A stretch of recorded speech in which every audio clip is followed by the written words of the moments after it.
Hello and welcome to Comic Drake, where I talk about comic books and my name is Drake. Ah yes, Mjolnir.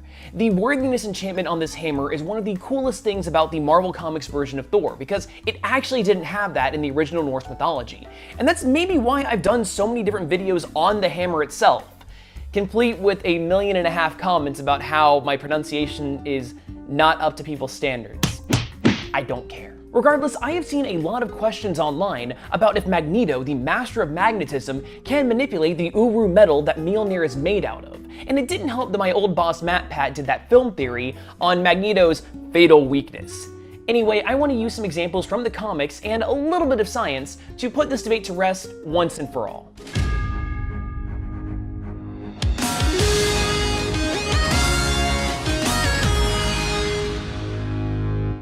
Before we get into things, we need to first and foremost make it very clear that there is a difference between moving or manipulating the hammer and actually wielding it.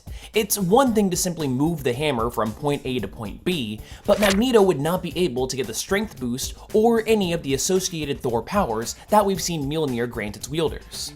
For the purposes of this video, we are strictly looking at if Magneto can manipulate Mjolnir using his inherent mutant abilities. Okay. So magnets, how do they work? It's actually a really interesting concept, because if we're going to get technical, literally everything on the planet exhibits some sort of reaction to magnetic fields. In fact, there are 6 different types of magnetism, but there's 3 main ones. For now though, let's focus on the most common and easiest to observe forms of magnetism, which is ferromagnetism. This is the sort that most of y'all are probably familiar with by using plain old magnets you can find on your kitchen fridge. Ferromagnetism naturally works on ferrous materials, hence the name, which is anything that contains iron, nickel, and cobalt. These are what people typically refer to as magnetic materials, and that's usually what we see Magneto manipulate and control, ferrous materials or alloys containing them. In fact, in New Mutants number 40 all the way back in 1986, we can see that Magneto is not able to control Captain America's shield, which, as we know, is a combination of vibranium, adamantium, and an unknown third element. Since Mags isn't able to affect the shield, we can determine that it is in fact not ferrous. Alright, so using ferromagnetism, the easiest way to determine if Magneto can manipulate Mjolnir is to find out if Uru itself is ferrous. Because like I said, the only metals that we know of that are ferromagnetic are cobalt, iron, and nickel. But who's to say that future fictional elements don't also fall into this category? Let's take a look. From what I've been able to gather, Uru hasn't shown any inherently magnetic qualities, so this is going to get trickier. It's completely worth noting, though, that the magic inside of Mjolnir actually grants its wielder some power over magnetism, since Thor has exhibited feats of reading and controlling magnetic fields, such as when he was able to lift an entire alien craft out of the water using nothing but magnetism. With the ability to create its own magnetic fields, it's certainly possible that Mjolnir's natural power could interfere with Magneto's. However, it's been explicitly shown that Magneto's mutation is more than a match for this mystical mallet. In fact, the first time that we've seen Thor and Magneto fight was in Journey into Mystery number 109 in 1964, and in it, Magneto's magnetic force field can be seen deflecting Thor's blows. In addition, Magneto was able to stop Mjolnir mid-air when Thor flung it at him.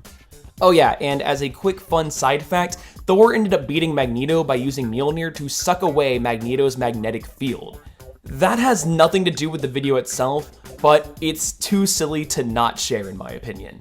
Anyway, this fight shows that Magneto is able to repel Mjolnir, but that's still odd considering that years later, Magneto was unable to manipulate another Uru hammer in any capacity during the Fear Itself event.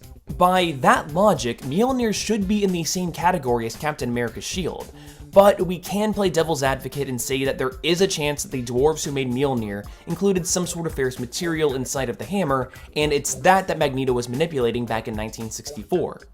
Here's the thing though. If we look back at Supervillain Team-Up number 14 in 1977, we can see that Magneto was able to repel not just Mjolnir, but also Captain America's shield and Iron Man's suit. See, comic books are a collaborative medium, and characters' power sets can vary from writer to writer. Ultimately though, it shouldn't matter what materials are or are not ferrous, since there is a strong precedent that Magneto has control over every single form of magnetism.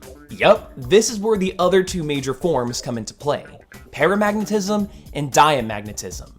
See, some non-ferrous materials are still attracted to magnetic poles via paramagnetism, but that force is weak and is usually cancelled out by simple gravity. Now, paramagnetism is nothing when you compare it to the forces of ferromagnetism. However, Magneto has been shown to be able to create a strong enough magnetic field to literally lift mountains. So that would make controlling paramagnetic materials no problem at all if we're dealing with smaller objects. Then there's diamagnetism, which is like paramagnetism but in reverse. See, diamagnetic items actually repel magnetic poles, but again, the force that's exerted is pretty weak. Using this form, magnetic fields can actually repel glass and even water. I mean, heck, diamagnetism is even how scientists have been able to make frogs float in midair. That's pretty similar to when we've seen Magneto reverse the force of gravity in New Mutants number 35 in 1986.